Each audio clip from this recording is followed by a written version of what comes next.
penyu? The charcoal beach and Tropical beach. Yes. very good relation. Enough ya, enough. We will depart now.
So we're going to release the ticket. So let's Stay tuned. stay tuned.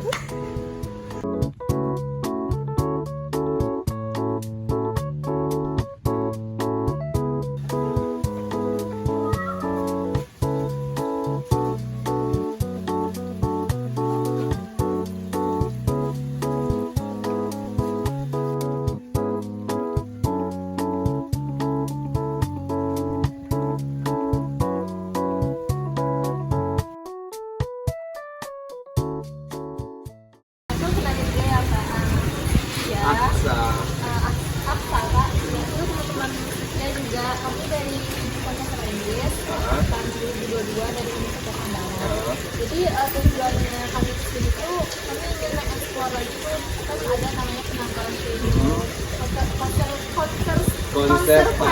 konservasi penyu gitu. Itu kan sangat menarik kan Kak. Apalagi sekarang tuh udah pada langka, penyu udah banyak yang mati juga. Jadi kami tuh menemukan di Pariaman tuh ada penangkaran penyu. Jadi kami berminat untuk mencari tahu lah, dan juga ada salah satu pelepasan penyu ya Kak. Kira-kira kalau dalam penyu yang di sini umurnya berapa ya Kak? Penyu-penyu yang bisa dilepaskan ya? Oke, jadi sedikit ya, abang kasih gambaran umum tentang konservasi penyu. Jadi konservasi penyu ini itu terletak di Desa Apar, Kecamatan Pariaman Utara, Kota Pariaman. Jadi kurang lebih konservasi penyu ini ke pusat kota kurang lebih 3 atau sampai 4 km saja di dekat.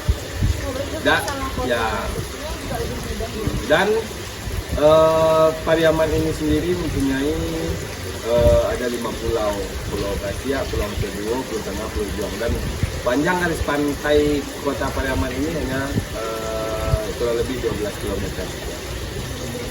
Ya, dan sedikit abang berikan sejarah tentang konservasi penyu. Jadi konservasi penyu ini itu dulunya mulai didirikan pada tahun 2008, mulai dibangun, mulai operasionalnya tahun 2009, dan 2011 itu dibentuk namanya UPTD Konservasi Penyu di bawah Dinas Kelautan dan Perikanan Kota Pariaman awalnya. Seiring berjalannya waktu, tahun 2014 keluar satu undang-undang yang mengatur tentang Pemda, yakni Undang-Undang 23 tahun 2014, yang mana di salah satu pasal di undang-undang tersebut mengatur tentang alih kewenangan, yang mana undang-undang ini mulai diberlakukan di awal tahun 2017. Dan di 2017 dialihkanlah pengelolaan konservasi penyu ini ke pemerintah provinsi di bawah Dinas Kelautan dan Perikanan Provinsi Sumatera Barat. Sekarang 2017-2018 dibentuk lagi namanya UPTD KPSDKP, Konservasi Pengawasan Sumber Daya Kelautan dan Perikanan Provinsi Sumatera Barat. Setelah beralih atau pindah ke provinsi, jadi UPT ini membawahi 7 kawasan konservasi perairan daerah di Sumatera Barat.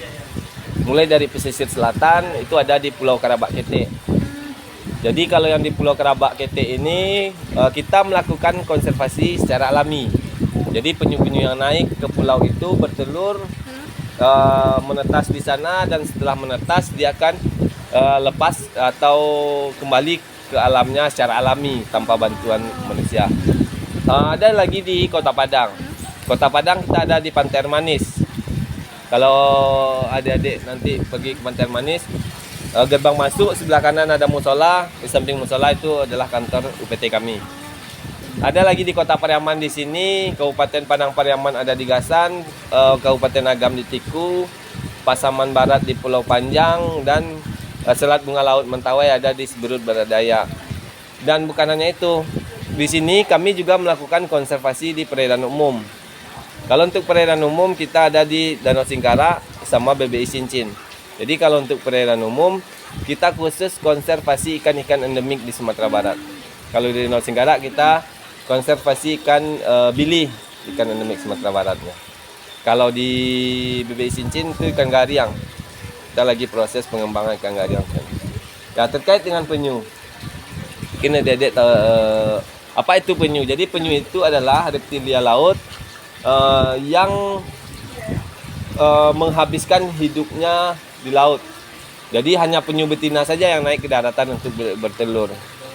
Sedangkan penyu jantan itu menghabiskan seluruh hidupnya di laut. Dan penyu ini bernapas dengan paru-paru. Dia bertelur tapi tidak menjaga telurnya. Jadi ketika induk penyu naik untuk bertelur, dia akan menggali pasir, lalu meletakkan telurnya di dalam pasir. Dan kurang lebih lama penetasan telur penyu ini kurang lebih 50 sampai 60 hari, kurang lebih 2 bulan. Setelah menetas, penyu ini keluar dari pasir dan langsung menuju laut hari itu juga biasanya kalau di alam.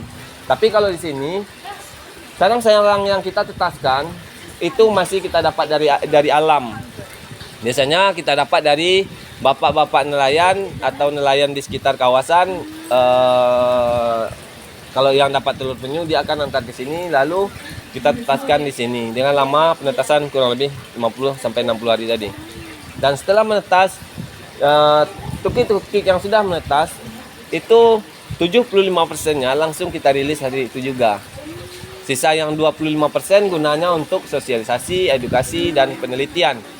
Jadi tukik-tukik yang kita pelihara di sini itu maksimal kita rawat kurang lebih 2 minggu paling lama. Jadi tujuan tukik ini dirawat di sini itu tujuannya untuk edukasi dan penelitian. Itu dari yang 25% tadi. Dan kalau sudah hampir 2 minggu, tukik ini kita rilis lagi ke laut. Jadi kalau untuk umur tukik yang di dalam sini itu sekitar 1 mingguan. Berarti ini baru 1 minggu, Pak. Nah, berarti nanti kalau 1 minggunya lagi itu akan dirilis sendiri gitu ke laut. Oh gitu. Kira-kira dalam sehari itu ada berapa telur yang dikumpulkan, Pak? Nggak nentu. Jadi tergantung masyarakat. Jadi kalau ada masyarakat ngantar, ya kita tetaskan. Kalau untuk perharinya, ya seperti saya bilang tadi nggak nentu. Kadang satu hari bisa 3-4 sarang. Bisa juga nggak ada sama sekali. Kalau proses penetasan telur itu berarti dibantu oleh bapak-bapak dan ibu-ibu yang ada di sini. Iya. Kira-kira proses penetasannya itu gimana? Ada tempat tersendiri, tempat khususnya, atau ada proses atau teknik khususnya gitu? Ya, Pak, jadi kalau menjaganya? untuk penetasan di sini kita ada teknik atau penetasan semi alami seperti yang ada di depan sana. Oh, berarti itu tempat-tempat Ya, telur tempat-tempat penyu. penetasan. Oh. Jadi di sini kita ada 2 metode penetasan. Ada yang pakai media semi alami, ada juga yang kita pakai buatan, yang pakai ember, pakai styrofoam. Oh. Gunanya, kenapa 2 cara ini diperlukan? Karena supaya kita bisa memanipulasi jenis kelamin tukik. Jadi tukik ini jenis kelaminnya itu bukan diwariskan dari si induk, beda seperti ayam. Kalau ayam telurnya belum menetas, kita sudah bisa memprediksi nanti yang menetas ini jantan atau betinanya biasanya dari bentuk telur. Benar. Tapi kalau penyu enggak, yang menentukan jenis kelamin tukik itu adalah dari suhu penetasan kita. Kalau suhu penetasan kita di atas 29 derajat, itu akan dominan yang netas betina. Kalau di bawah 29 derajat, itu yang dominannya jantan. Jadi itulah kenapa dua metode ini diperlukan. Supaya kita saat melakukan rilis tukik ke laut, kita bisa menyeimbangkan rasio jenis kelaminnya. Berarti kalau yang untuk yang di ember itu tuh untuk suhu berapa, Pak? Ya biasanya tergantung. Kalau kita maunya panas atau kalau hari musim hujan, kita buat inkubasi buatannya seolah-olah lebih panas daripada yang media semi alami. Biasanya tuh lebih banyak cenderung yang jantan atau yang betina? Kalau untuk memprediksi jumlahnya secara pasti kita nggak tahu juga karena kita hanya menerapkan seperti yang dibilang literatur tadi. Kalau di atas 29. Kalau kita melakukan penelitian melihat persentase jantan betina itu kita nggak bisa lihat dari bentuk fisik. Benar. Karena untuk menentukan jenis kelamin si tukik itu untuk kasat mata ya, itu tuh hanya bisa pada saat umur sekitar 4 sampai 5 tahun. Baru kita bisa lihat jantan atau betinanya. Tapi kalau untuk di ukuran tukik itu harus kita bedah dulu perutnya. Kita lihat kantong telurnya. Jadi kita nggak pernah melakukan penelitian terkait jenis kelaminnya. Ya, jenis kelaminnya itu. Pengaruh jenis kelamin terhadap jantan betina tukik itu kita belum pernah melakukan penelitian. Kira-kira ada kesulitan nggak Pak selama ini dalam mengkonservasi penyu gitu? Ya, kalau untuk kesulitannya, yang pertama itu dari telur. Biasanya kita dilema gini, ada masyarakat yang antar telur, tapi telurnya nggak bagus, mau disuruh bawa, nanti kita yang disalahkan. Akhirnya kita ambil, itu yang pertama. Yang kedua dari segi anggaran, kita kekurangan anggaran juga di sini untuk perawatannya. Kira-kira yang telur-telur yang tidak bagus tadi tuh dikemanakan gitu Pak? Ada tempat khususnya atau memang dicoba untuk menetaskan telur itu? Ya dicoba menetaskan, tapi kalau nggak netas ya dibuang aja. Dibuang aja. Oke, jadi kita udah banyak banget dapat pengetahuan tentang penyu, terutama itu tentang konservasi penyu dari Bapak Aksa. Dari Bapak Aksa. Oke. Kira-kira kita boleh tahu jenis-jenis penyu di setiap kolamnya nggak Pak? Ya. Ya, jadi dari 7 jenis penyu di dunia, kita punya 6 jenis penyu di Indonesia. Ada penyu hijau, penyu lekang atau penyu abu-abu, penyu sisik, penyu belimbing, penyu pipih, dan penyu tempayan. Yang satu lagi jenisnya penyu kempi. Jadi jenis penyu kempi ini cuma ada di perairan atau di benua di Amerika sana. Dan dari 6 jenis penyu di Indonesia, Sumatera Barat kita punya 4 jenis. Ada penyu hijau, penyu lekang atau penyu abu-abu, penyu sisik, dan penyu belimbing. Khusus untuk penyu belimbing itu cuma ada di Kepulauan Mentawai. Jadi yang jenis penyu belimbing ini dia lebih suka ke area yang berlaut dalam. Nah, kalau di Sumatera Barat, di pantai Sumatera atau di perairan dangkalnya, itu kita cuma punya 3, penyu hijau, penyu lekang, dan penyu sisik. Jadi kalau untuk penyu-penyu yang ada di sini, kita bisa jalan ke sana. Atau kita lihat dari sini aja. dari sini. Ya, jadi ini penyu anakan atau tukik penyu hijau. Oh, ini penyu hijau. Jadi ini penyu hijau, itu yang agak besar penyu hijau. Yang di sebelahnya itu penyu lekang atau penyu abu-abu. Dan yang di sana penyu sisik. Jadi kita ada 3 jenis penyu di sini. Ya, di sini kita ada 3 jenis. Penyu sisik yang itu sama yang itu. Untuk masing-masing jenis penyu itu ada perbedaan teknik perawatannya nggak Pak atau sama aja? Kalau untuk teknik perawatan sama aja. Sama aja. Oke.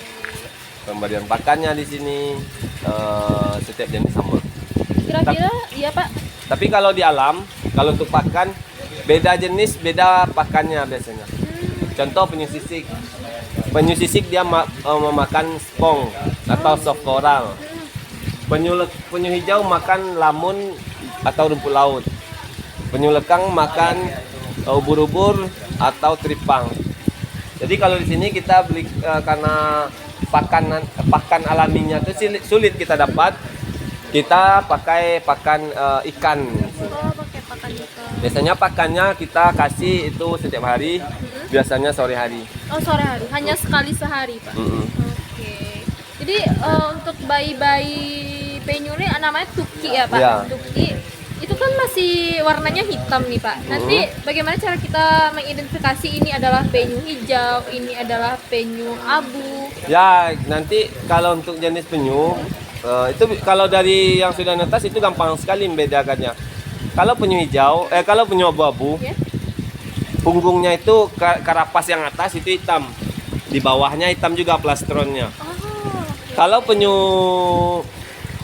hijau, di atasnya hitam, ada coklat-coklatnya dikit, dan ada juga di bawahnya warna putih bersih, putih kertas. Kalau penyu sisik, warna plastron bawahnya hitam, di atasnya orange atau coklat seperti itu. Oh, berarti yang coklat ini adalah penyu apa? Ini penyu hijau. Oh, ini penyu hijau. Ini penyu hijau. Dari ukuran telur pun, dari warna telur bisa kita bedakan nanti setiap jenisnya. Iya, iya, benar-benar. Jadi kalau kita di sini pada saat telur aja kita sudah bisa membedakan, bisa mengidentifikasi penyu telur yang diantar masyarakat itu penyu hijau, penyu sisik atau penyu lekang. Itu bisa diidentifikasi. Oke. Biasanya nih, Pak, pengunjung pantai sini tujuan utama mereka itu melihat langsung penyu ini atau hanya sekedar menikmati pantainya aja, Pak? Kalau tergantung ya. Jadi kalau untuk kunjungan itu yang paling banyak tuh kunjungan ke sini itu biasanya rombongan dari sekolah-sekolah. Mulai untuk dari edukasi gitu. mulai dari PAUD sampai ke mahasiswa ke perguruan tinggi. Jadi kalau untuk masyarakat umum ya selain melihat tujuannya ke sini ya untuk melihat penyu. Berarti kalau misalnya ada mereka meminta sebuah informasi atau edukasi, berarti para petugas konservasi penyu bersedia untuk Iya, mengedukasi. bersedia. Oke, mungkin segitu pertanyaan. Ada lagi? Oke, berarti mungkin segitu dulu pertanyaan dari kami, Pak. Sangat informatif sekali karena banyak banget ilmu-ilmu baru yang baru kita dapatkan, yang baru kita tahu. Bahkan kita tidak tahu jenis-jenis penyu, penyu itu bertelur gimana, dan yang informasi paling menarik tadi itu adalah induk penyu hanya mengantarkan telurnya ke pasir lalu dia pergi lagi ke laut lepas, dan itu sangat-sangat menarik.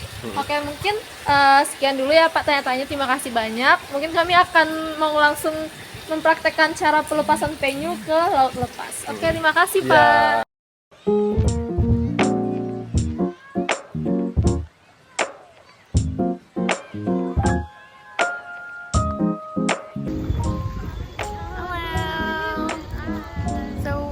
About to release their turtles, the tiny turtles.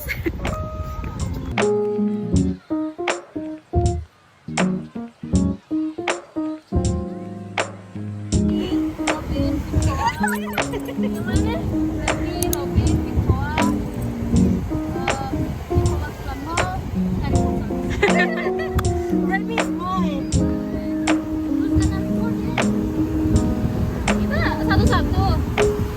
So, say bye-bye to our viewers.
woman. So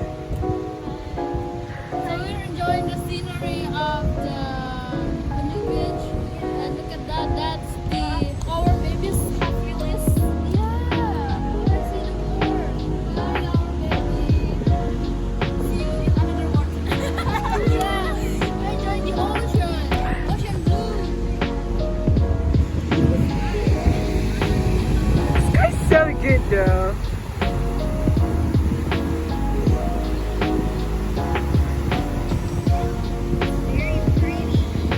Like you.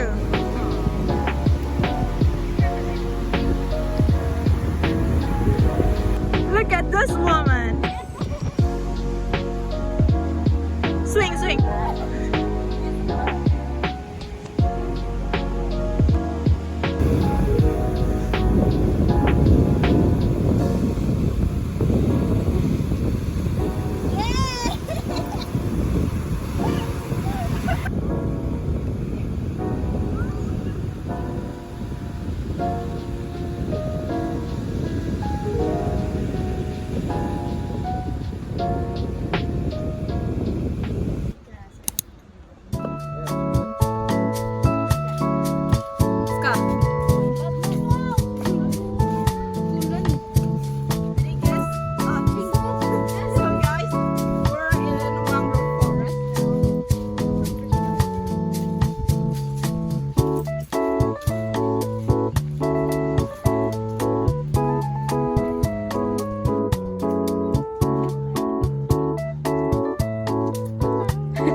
What are you doing? So I'm just currently, beside the mister who is currently